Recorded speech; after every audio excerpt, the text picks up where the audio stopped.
Right, we've got a media blackout in EU. Let's see. For the first time, populist parties are topping the polls in all four of Europe's largest and most important countries. Labour trails Nigel Farage's Reform UK here in Britain. Marine Le Pen's Rassemblement National Wait. trails Nigel Farage. Why would you even bother if your party has 3%? Like, clearly no one cares about you. The Greens even have more than the SNP. Like, just dissolve your party at that point. Reform UK here in Britain. Marine Le Pen's Rassemblement National has opened up an 18-point gap with French President Emmanuel Macron's party. Remember, she got into a lot of legal trouble recently by the European Union, and yet she's still pushing it in politics and coming out on top. Gap with French President Emmanuel. Yeah, just look at that, 36%. When like this is a massive difference. Emmanuel Macron's party. The Alternative for Germany has soared past the Conservative Merz's party, despite their Prime Minister being in office little more than 100 days. And in Italy, where Minister being in office... He looks like a fucking ghoul, I'm sorry, but just look at that. Looks like he's gonna cast a curse on you in a second. Little more than 100 days. And in Italy, where the populist right are already in power, voters appear happy with the... Actually, yeah, Meloni is on the right side. However, there has been a lot of controversy regarding her because even though in Italy the right wing is in control, there is still a lot of migration issues. It's like her entire thing was, oh yeah, we're going to stop migration. But the migration is still coming into Italy. So her winning didn't actually change anything. Performance of Giorgia Meloni. This bombshell news... However, that's a massive difference. This is basically a two-party system at this point. News has been met with a total blackout across the continent's media. Is that because if this surge in support translates... Yeah, the blackout in media is incredibly bad, especially in the UK right now. Like, just to access just about any website at this point, they're asking us to verify ID online. So even for Spotify, like on Wikipedia, why would I give my information? So basically everyone now just uses VPN. And there was even a fun situation that someone made a website where you could look up your local MP in UK. As it's like a fake driving license kind of thing, but it gives you an idea of what it could be. And you could use that to send it over to those websites and verify it. So for example, you could be using the hub and basically send in your local MP's driving license as proof of being over 18. Into election victories, it would spell the end for the EU as we know it. The EU as we know it is already over because the Schengen zone has completely collapsed. Every single country basically turned it off because of the migration crisis. And without the Schengen zone, what the hell even EU is? Like, it's just a bunch of bureaucracy at that point that doesn't actually serve anyone. This May, Reform UK won local elections here. Marine Le Pen found herself barred from running in the next presidential election. Yeah, there we go. She's barred from the next presidential election. After her party won the legislatives, which she called a political decision. La présidente dit, je vais rendre votre inéligibilité immédiate, contrairement That's the thing. If you get big enough, they will simply use the law to shut you down. No matter what happens, they do not want to give up power. If you've been in power for 10, 15 years, you're pretty chill out there. So you don't want some old middle-aged women coming in there with a far-right ideologies and just taking that power away from you. So we'll just throw any labels. And if those labels don't work, which, I mean, if you scroll Instagram in recent days, they do not work. So all they have left is literally just straight up take the banhammer and hit her with it. État de droit. Parce qu'en France, lorsque vous faites appel, l'appel est suspensif. L'appel annule, en réalité, le jugement de première instance, vous remet dans la situation d'être présumé innocent et l'affaire est rejugée. Ce qu'elle fait là, c'est qu'elle dit « Je vais vous rendre inéligible tout de suite ». Et je le fais précisément pour vous empêcher de pouvoir être élu présidente de la République. Mais si ça n'est pas une décision... And the Alternative for Germany was designated... Honestly, it's quite impressive that France and UK are still not in a civil war at this point. Like, if you bar someone from running for a presidential office, despite their party being literally the biggest in the country, That is going to cause commotions, especially when Paris went from the city of love to city of migrants. Like, migrants, city of tents to be exactly. Like, watch any video about Paris now compared to 10 years ago, you will see a difference whether you like it or not. Designated an extremist organisation. Leader Alice Weidel was undeterred. Our legacy media and establishment politicians fear us like no other party, with good reason. Yeah, they fear you because they know their times are over. It's just a fact. But the problem is, will those right-wing parties that do come in power actually make any difference, or will they just say populist shit and then don't actually change? And then we're stuck with two parties, the one that we just kicked out, the left, and now the right, which said they're going to change shit, but they didn't change. So now we literally have no one to vote for. So the only thing that's going to happen is people will be sick and tired, and it will lead to civil wars, because if you do not give people an actual choice, what choice do they have than riot? More and more voters in Germany are simply fed up with being lied to and watching their quality of life deteriorating year for year. Yeah, in Germany, like, their GDP has been stagnant for literally a decade at this point. Same in UK. Basically, 2008 crisis in USA is still in effect in all of UK. And in Germany, their GDP literally went down this quarter. Like, what do the people have to look forward to? More migrants, more like of their country being destroyed.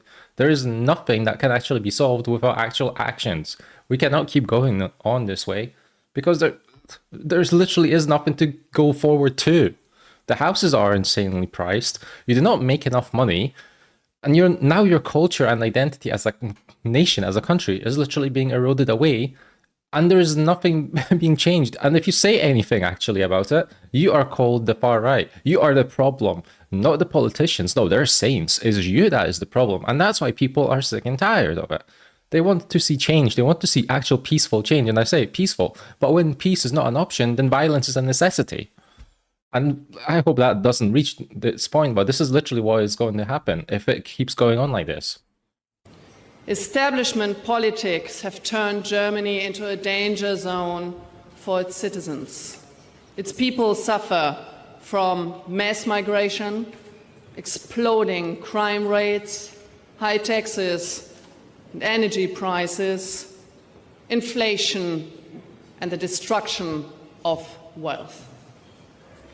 That's why they voted out the old left-green government, only to get a government that continues down the same disastrous path. Exactly what I mean. You vote one party, but when it turns out the other party does literally the same thing, you have you haven't achieved anything. And that is the biggest problem. You have a two-party system, no matter where you look. Is it UK, you have conservatives and Labour. In USA, you have Democrats and Republicans and yada, yada, yada. If both parties are the same, then what do the people, what does a normal person do? Nothing. There is no reason. So yes, it's great that we're shifting from the left policies to the right policies in Europe. But what will those policies actually do? Will they actually even be enacted by the politicians that have now been given power? Because as you can hear, the government in Hungary has changed, but it hasn't really changed its policies. So it's just the same thing, different faces. They got a government that pretends to prevent illegal immigration while leaving the gates wide open. In a futile attempt to evade his domestic problems, our Chancellor travels the world, fomenting conflict and throwing German taxpayers' money out of the window. This rise in support is largely a result of concern about immigration, as Europeans watch on while boat after boat of illegal migrants reach their shores, unimpeded by the authorities. Remember, all the boats problem that we hear, especially in UK, turn the boats around, right? If they actually wanted to turn them around, they would have been turned around. That is just a fact. Let's not forget, we have a military, we have the police, we have literally everything required to defend the country. They are doing this intentionally, and we know they're doing this intentionally. So let's not pretend that this is a massive problem when this problem is created by the people at the top. That's just a fact. Half of Brits would like to Especially when there's a bloody ocean. If Poland can build a wall in a literal forest and stop the migration by like 95% from Belarus, then surely UK, which has a literal God-given border, literally God-given, it's an ocean, there should not be a problem. But, I mean, we know that they want this, so there is. completely end immigration and send back recent arrivals. This is quite a high level of support for quite a radical policy. Good afternoon. Yes, it is indeed. It's quite a very interesting finding. We've spoken to around about 10,000 people in part of a really big look at public opinion on immigration as it is today. It's an issue, of course, which many people are concerned about, as we've discussed before. So we dug a little bit more into what kind of regimes people may support. Now, it is a big finding that 45% would support a complete stop of immigration and a removal of many recent migrants. However, it must also be said that around about the same proportion opposed such an idea. And that wasn't even the most popular suggestion either. 56% wanted a regime which had fewer immigrants coming in, but still allowing more to come in. And it's interesting, really, as you say, there are some evidence of misconceptions around immigration into the UK at the minute, with it's around about 10 times actually more legal immigrants than illegal immigrants in the country right now, and the British public think that is those, well, perhaps not the relative numbers, but think there are more illegal immigrants than legal immigrants. And also, when we probed a little bit deeper into the kinds of migrants, the kinds of people arriving to the country that Britons would support being removed, among those who did want such people removed, they really seem to be talking about illegal immigrants, people coming here as perhaps to claim benefits or to look for work without being legally entitled to do so. So I think there's a lot going on here. British public opinion on this topic is nuanced, it's complex, and it's evolving, and we're doing our best here to keep track of it. But concerns are gaining traction that the establishment are curbing our liberties to maintain their power. Here's a question I want to ask the country tonight. Why is our government, why is the British state more interested in controlling our speech than our borders? Ever wondered that? For years, a political... Speech, Doc. Let me just show you.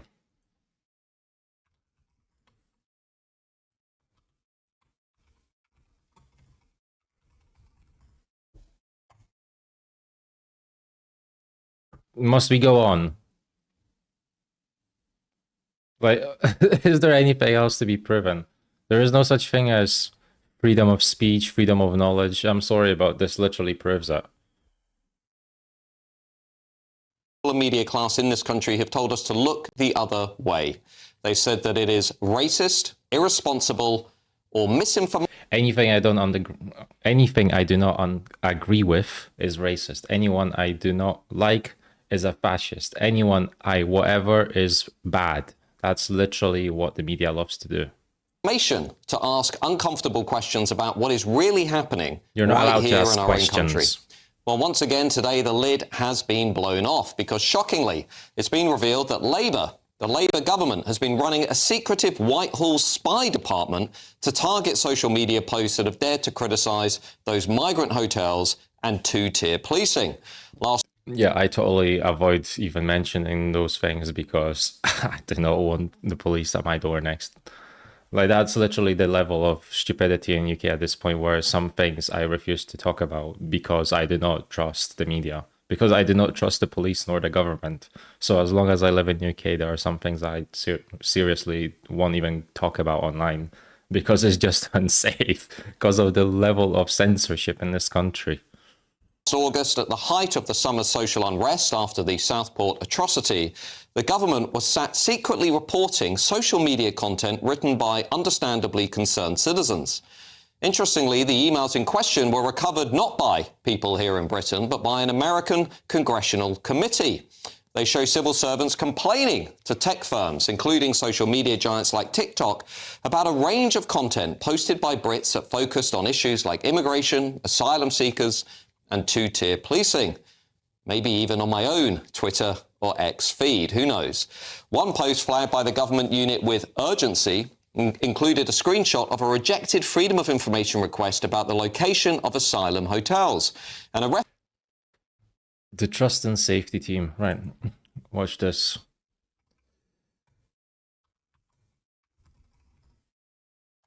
This is the official website for petitions in UK, right? I mean, there you go, the first popular petition. I wasn't looking for this one, but this is great. So I don't want to get flagged, so just read it yourselves. Let's see. Yeah, if a petition gets 100,000 signatures, it will be considered for debate in Parliament. This is the important part. It will be considered. It will not guarantee a discussion. So even though you get 100,000 signatures in UK for a petition of whatever kind, it will not actually go through it. It will just be considered for a debate, because you don't actually have a right. Like, I'm sorry, but you're just a peasant in the UK. Literally, there is a monarchy, so you are a peasant. And so peasants don't get a say. They simply have a voice that the actual elite may consider for debate in Parliament. And here's, let's see if I can find that. Yeah, there we go. Petition, repeal the Online Safety Act. This is the entire, oh yeah, internet is dangerous, child safety, everything has to be 18 plus, yada, yada, yada. 500,000 signatures. Parliament will consider this for debate. Waiting for 26 days for a debate date. It's not going to happen. And this is exactly why. Because after 10,000 signatures, the government has to respond with something. The government is working with Ofcom to ensure that online in-scope services are subject to robust but proportionate regulations for the effective implementation of the Online Safety Act. Yeah. And then literally just a massive PR, which essentially says, yes, but no. You can just essentially fuck off. We're not going to change anything, because why would we? We just gained so much power with this. We can check all your ID. We can literally track you to levels that are Orwellian at this point. And there's nothing you can do about it, because, I mean, what are you going to do about it? The government said fuck off. And that's it. Yeah, the considering for debate has literally just been straight up ignored. This was given a response really quick, like a day or two. And then this is like, yeah, we've already given you a response. You can assume there will not be a debate. Welcome to UK. Reference of asylum seekers as undocumented fighting age males. Well, I know I've said many similar things on my own social media, so I'm probably in this list. Officials working for Peter Kyle, the technology secretary, yes, the same one who just said Nigel Farage supports Jimmy Savile if he opposes the Online Safety Act. Well, Peter Kyle flagged a collection of posts and videos with... Don't forget, Jimmy Savile to this day is officially knighted by the monarchy. His knighthood was never taken away. He is still seen as almost a saint by the BBC. Like, a normal person has no chance of getting a knighthood, but Jimmy Savile, despite everything we know about him, he's still seen as a good guy by the establishment, apparently, because they do not bother taking that away from him. Concerning narratives to social media bosses, warning that they are exacerbating tensions on the streets and asking big tech what action it plans to take. This was in early August as the Southport riots threatened to spread across the country. Well, the dossier that has emerged as the government fights accusations that the UK is censoring social media with the Online Safety Act, including from allies of US President Donald Trump, is causing concern. In fact, just hours ago, the Trump administration told journalists it was, and I quote, greatly concerned. Imagine like growing up one day thinking, you know, I'm going to join the police force. I want to help my country. I'm going to make this place safe. And then fast forward a couple of years, this is what you deal with. You look at literally Twitter and Facebook about people complaining about a hotel. And this is literally your job, to shut them down. I understand that some people there definitely have problems, that they're clearly going after like the escalation side, which I'm trying to be very PR here for YouTube's sake. But you're still the police, and this is the internet. Like, imagine everything that was said on the internet would be... It's too much. I don't know. It's ridiculous. How do you live with yourself when you know that after wanting to do something good for the country as a police officer, your job is to literally look for mean tweets on Twitter? And you then have to go home and say to your families, like, yes, I've saved this country by deleting bad people on Twitter. It's ridiculous. By the latest revelations from inside Downing Street, mere days after President Trump met with Keir Starmer up in Scotland. Of course, Keir Starmer there reaffirming his apparent commitment to free speech. Well, a US State Department spokesman has said this: one of the reasons free speech is so important is that it enables... It's so important that I'm literally having to jump hoops to even make this video. That's all that has to be said. Citizens to have accurate information and honest conversations about policy failures of the ruling class. Immigration is a prime example of this. We are monitoring free speech developments in the UK closely and with great concern. Well, never mind the Americans, we should all be concerned by this latest bombshell from the corridors of power. While the Labour government spent last summer publicly scolding the British people for spreading what they called misinformation. Yeah, there's no free speech in America either. Don't kid yourself. There's no such thing as free speech there. Like, it's way long gone. And you know it. There are things you cannot say in America. You well know you can't. So don't pretend there's free speech there either. Yeah, it's more. I mean, it's hard to not have more free speech than UK right now. Even China at this point has its more. They were at the very same time using a secret spying unit to encourage social media platforms to suppress the people's legitimate concerns. We have since found out that these were, of course, valid worries about the state of the country, as more information on the background of Southport attacker Axel Ruder-Cabana was gradually drip-fed to the British public. And with another weekend of migrant hotel protests expected right across the nation this weekend, how can we be sure that they're not still monitoring our social media today? Of course they are. Anger in Britain is building, make no mistake about that. And if citizens feel that they cannot trust this government and that the government does not trust them to share their own views online, that anger could soon reach boiling point. With fierce convictions like Marine Le Pen's were motivated by all the wrong reasons. And that's the thing. Once it gets past the boiling point, they won't be saying turn the ships around. They'll be saying something else. To be the kind of that political philosopher Bugs Bunny, his maxim used to be, if you can't beat them, join them. The globalist establishment, their maxim now seems to be, if you can't beat them, ban them. Like we've had a succession of political... Right, that's the thing. Is like, if you cannot beat someone, report them. Use the fucking ban hammer. Get rid of them like in video games. Oh, he's better than me? Ban hammer. Report for cheating, for botting. Doesn't matter. Just fucking... ban hammers, get rid of them. That's essentially what's happening in the politics now. You have grown-ass people unable to deal with the fact that their policies are so unpopular that people are voting them out of office. And what do? They fucking take the ban hammer and gone. Leaders across Europe and even in America. We've just had the Romanian candidate there, Georgescu, who was banned by the Constitutional Court. We've now had Marine... Yeah, and the thing, the Georgescu, imagine winning your presidential elections and then the court of your country, because of the European Union, says, you know what, yeah, you won, but we're not going to let you be president. How can you say the Constitution works at that point when the literally elected by the people candidate is not allowed to be president? That's just fascism at that point. She was Actual quite fascism likely, and dictatorship. or at least possibly, to be elected as president of France. She's now been debarred from standing. And like, what is happening? People are looking at what's going on to Geert Wilders, to Donald Trump, and they're thinking, this is lawfare. This is the globalist establishment trying to ban legitimate candidates from standing. Now, remember, Marine Le Pen's... Yeah.